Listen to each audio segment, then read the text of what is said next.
Hola, bienvenidos de nuevo al canal de Beyond Marketing. Esta semana me tocaba a mí escribir un artículo sobre safety, sobre seguridad digital, y bueno, me puse a indagar sobre el tema porque, a ver, nosotros como agencia de marketing digital tratamos muchos aspectos, obviamente digitales, que lleva detrás pues muchas normativas y que en muchos casos pues se nos escapa de las manos. Entonces, nuestro consejo y desde lo que hacemos nosotras, recomendamos muchísimo para estos temas pues contar con profesionales. Y por eso, como conocíamos de algunos eventos y de haber trabajado con ellos, a los chicos de eDefense les escribí y la verdad que os doy las gracias porque desde el primer momento me dijisteis que sí y han colaborado pues eso, para compartir con todos nosotros todo sobre eso, derecho digital y seguridad digital, y algunos tips para eso, para que emprendedores y empresas pues podáis hacer toda vuestra actividad cumpliendo con las normativas y evitando alguna multa de estas que no le gustan a nadie. Bueno, en primer lugar, los presento. Él es Manuel Muñoz, asesor jurídico, y ellos son Tiffany y Álvaro, que bueno, son los socios fundadores y bueno, abogados de aquí de eDefense. Y bueno, lo primero y lo más importante para ponernos en situación, contarnos qué es lo de la seguridad digital. Bien, bueno, pues la seguridad digital es un concepto un poco complejo, pero que hace referencia a todas las acciones que tanto empresas como particulares tienen que llevar a cabo para prevenir cualquier problema que pueda surgir en el entorno digital, ¿vale? Hablamos de protección de datos, hablamos de propiedad intelectual cuando se suben contenidos, digamos, artísticos a las redes sociales o a internet en general, y todos los problemas que pueden surgir de ese traspaso que hay desde la parte más física a la parte digital, a internet y a todo lo que ello implica. Vale, y ahora que ya sabemos un poco de esto, ¿son muchas las empresas que están cumpliendo esta normativa vigente digital? Pues actualmente, a ver, es un poco dependiendo, ¿no? No se puede dar una respuesta general, porque si te vas a las empresas más grandes, ¿no? Multinacionales o empresas de más tamaño, sí que hay un cumplimiento porque están más vigiladas y tienen más responsabilidad. En lo que a nosotros nos atañe, ¿no? Que la mayoría de nuestros clientes son empresas más medianas, más pequeñas, el cumplimiento todavía no es elevado, pero más por una falta muchas veces de conocimiento que de actitud o de ganas de cumplir. Las empresas todavía no son conscientes de la importancia que tiene el cumplimiento de la normativa, en este caso de la normativa en cuanto a derecho digital o protección de datos, y la mayoría de ellas también no tienen recursos para ello, porque es un gasto más que hay que añadir y una cuenta más con la que tienen que contar a partir desde que se implantó la nueva RGPD, por ejemplo.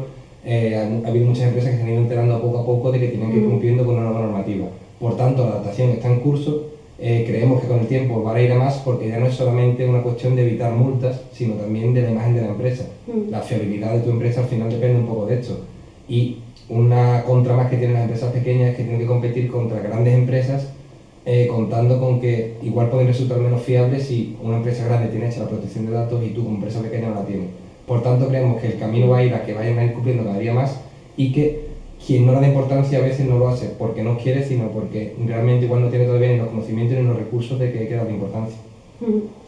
Bueno, y ya que estamos un poco en el contexto, os voy a preguntar ahora por algunos tips, consejos en algunos ámbitos para que bueno, todos los que nos estén viendo, todos los empresarios y emprendedores, pues sepan un poco por dónde ir. ¿Qué consejos les dais para cumplir con la normativa en relación a la protección de datos?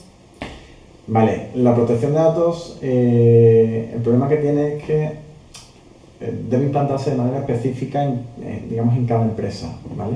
Cada empresa funciona de una forma, almacena su información de una forma, trabaja y trata información diferente. Entonces, sí que es cierto que aunque habría que centrarse específicamente en las características de la empresa y en cómo organizarla para que proteja adecuadamente sus datos, sí que es cierto que se pueden dar algunas claves, ¿no? Genéricas que pueden valer para todos. En primer lugar, yo creo que lo primero es la concienciación de la propia empresa desde arriba hasta abajo, es decir, desde los directivos o las personas que son dueñas de la empresa hasta los propios empleados. Si no hay una conciencia clara de la importancia que tiene proteger esos datos y dar una imagen adecuada al exterior, es complicado, porque al fin y al cabo todo se traduce en, si la empresa no quiere hacerlo bien, le vas a hacer una documentación que va a meter en un cajón y no la va a sacar de ahí, ¿vale? Va a coger polvo y es como si no hubieras hecho nada. Eso no te evita las sanciones futuras en caso de que tengas una inspección, que ese es, digamos, uno de los principales problemas que tienen las contrataciones de empresas que no se implican o que te hacen simplemente la documentación y no te explican cómo o qué tienes que hacer. Entonces, primero, que la empresa quiera de verdad, que esté concienciada, y después es muy importante que obviamente tengan profesionales que se encarguen de la planificación y del asesoramiento, ¿vale? ¿Y qué más? La formación. Vale, la formación, sí.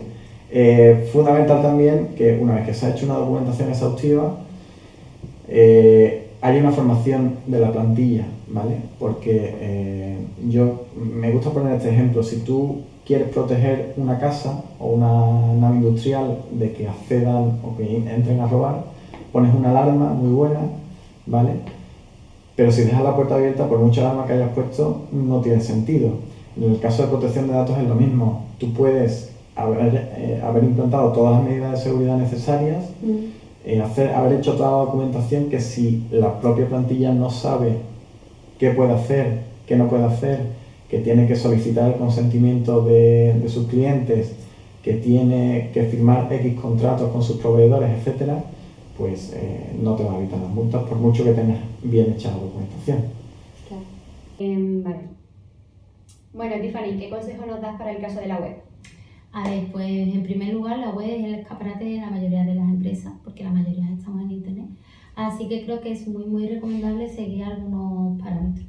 Los 3 textos legales, digamos, que tenemos que incluir básicos en la web son el aviso legal, la política de privacidad y el aviso de cookie, ¿vale?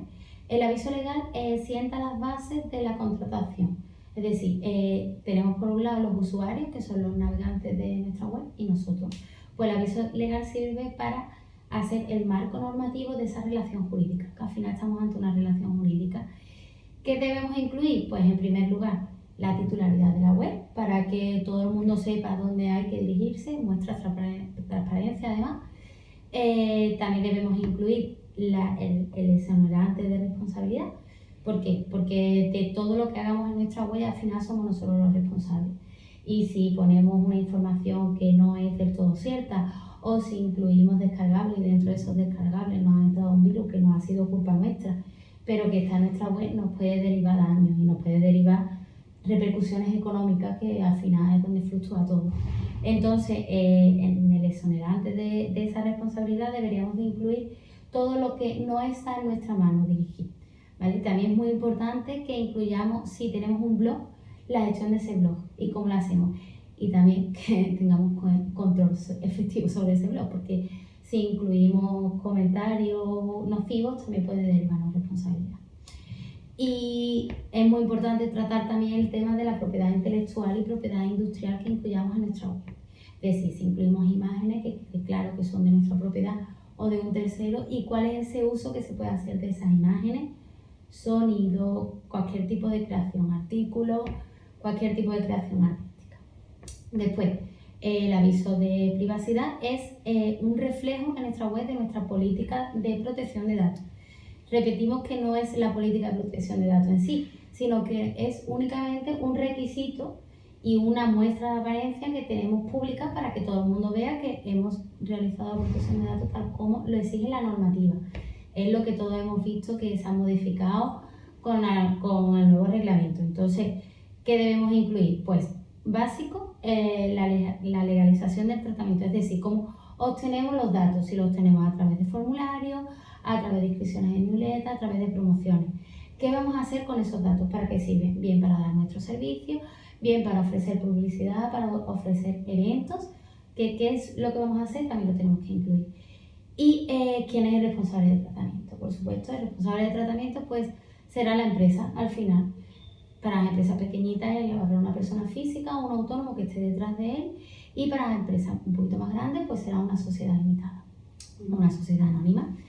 Y después nosotros también incluimos siempre como un resumen de qué es lo que hemos hecho, de cuáles son las medidas que hemos implantado dentro de nuestras empresas, cuáles son las medidas de seguridad para que el usuario tenga una imagen de transparencia, que efectivamente sus datos están seguros y sus datos tienen una política segura y cómo hay que acudir. También es muy importante que incluyamos cuáles son los derechos del ciudadano y cómo el ciudadano se puede poner en contacto con nosotros con esos derechos, ¿vale?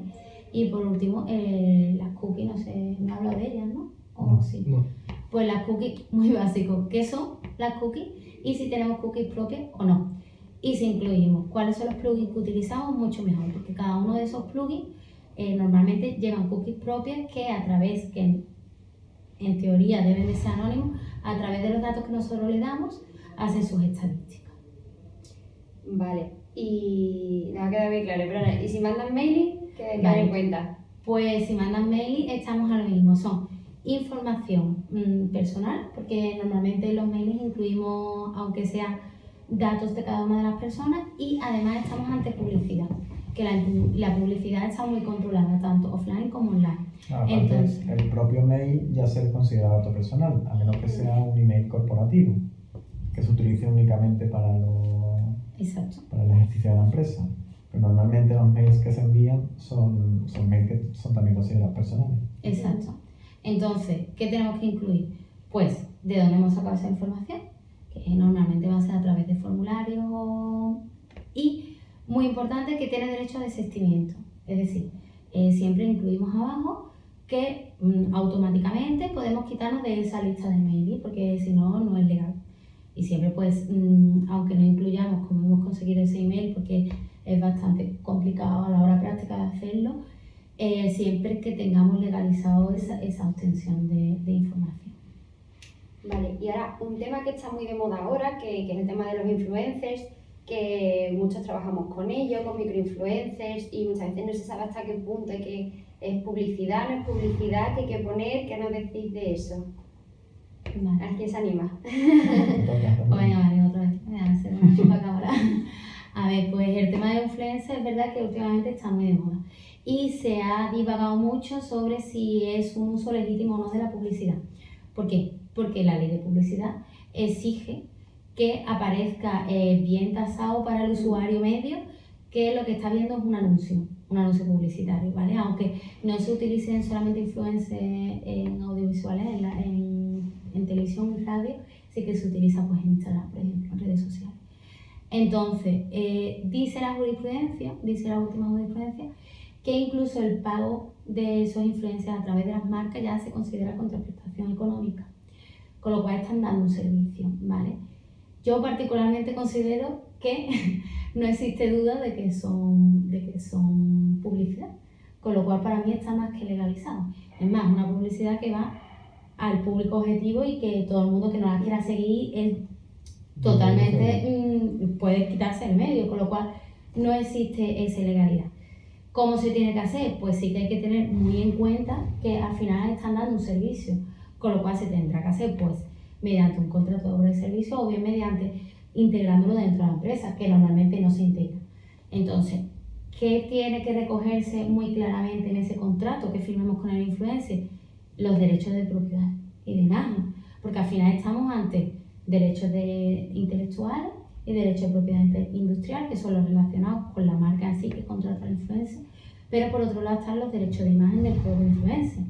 Es decir, la persona que presta su imagen normalmente física y pública para publicitar esa marca tiene unos derechos y existe una cesión de esos derechos en favor de la marca, y será la marca quien deba determinar cómo se va a producir esa cesión, si va a ser pues con solamente un anuncio o va a hacer toda una red de campaña en atención a esa figura, pero al final eso siempre son asuntos privados entre la marca y el influencer en sí.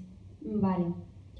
Pues ya nos habéis dado algunos tips de cómo manejar situaciones legales en la empresa, y y estamos viendo un poco la importancia de contar con un profesional, porque al final desde las empresas nos falta eso, mucho conocimiento, y que aparecen muchas figuras nuevas, como lo de los influencers, que hay unos vacíos de nuevas contraprestaciones y demás que se empiezan a hacer y no sabemos bien cómo actuar. Pero vosotros, desde vuestra experiencia, ¿por qué creéis que es importante contar con un profesional que nos asesore y nos lleve estos temas?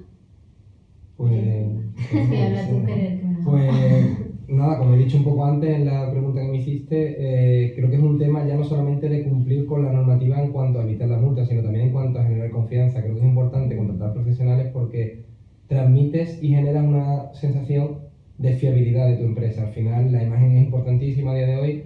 No solamente es importante invertir en publicidad, sino que al final también es importante invertir en todo, en procesos, en legalidad, y esa imagen que vas a transmitir, de eso va a depender el futuro de tu negocio. Por tanto, creo que contar con profesionales cualificados y bien especializados en su sector te da la facultad de, por un lado, evitar las multas y cualquier tipo de inconveniente de cara administrativo, y además, como publicidad o como imagen de marca, te ayuda a potenciarla y a mejorarla. Creo que es importante en ese sentido.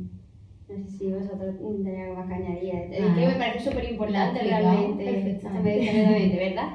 Y ya por último, contarnos qué es lo que hacéis aquí en iDefense, que estáis aquí hablándonos y no nos habéis dicho a qué os dedicáis vosotros. Vale, ahora me toca a mí, que llevo un rato. Vale, nosotros, bueno, somos una empresa que nos dedicamos a asesorar a otras empresas en cuestión de derecho digital o derecho de nuevas tecnologías. Bien, nosotros digamos que tenemos 3 patas de servicio, ¿vale? Nos fundamentamos sobre 3 servicios principales. El primero es el de protección de datos, ¿vale? Nos encargamos de asesorar e implantar en las empresas pues, planes de protección de datos para que cumplan con la normativa y para que funcionen mejor y protejan verdaderamente la información, que al fin y al cabo es lo más importante que tienen las empresas. La segunda pata, el segundo servicio principal es el de propiedad intelectual e industrial, ¿vale? Nosotros nos encargamos de hacer registros de nuevas marcas, ¿vale? De logos, distintivos, nombres sociales, etc. De patentes, de nuevas creaciones que se hagan dentro de las empresas, ¿vale? Y por otro lado también de la propiedad intelectual, que son pues eso, todas las creaciones artísticas que se dan desde el punto de vista particular o personal, ¿vale? Como música, como creaciones de arte, Diseño gráfico. Exactamente, diseño gráfico, software también. Es decir, nos encargamos por un lado tanto del registro y la protección previa de esas creaciones, como también de la defensa en caso de que haya algún conflicto, ¿vale? Y el tercer servicio principal que tenemos es el de compliance penal o corporate compliance, que es un poco más complicado, pero en definitiva son planes específicos para empresas para que cumplan con toda la normativa que es obligatoria para las empresas, y en especial para prevenir delitos dentro de las empresas, que es un tema que está desde hace algunos años muy de moda. Y bueno, contamos con la preparación y la especialización necesaria para dar un servicio adecuado. Vale, pues en primer lugar muchísimas gracias por haber abierto las puertas de vuestra casa. Y por visitar. Y bueno, al principio dije, tenía que hacer un artículo sobre 6 tips de seguridad digital, y hemos dicho 4.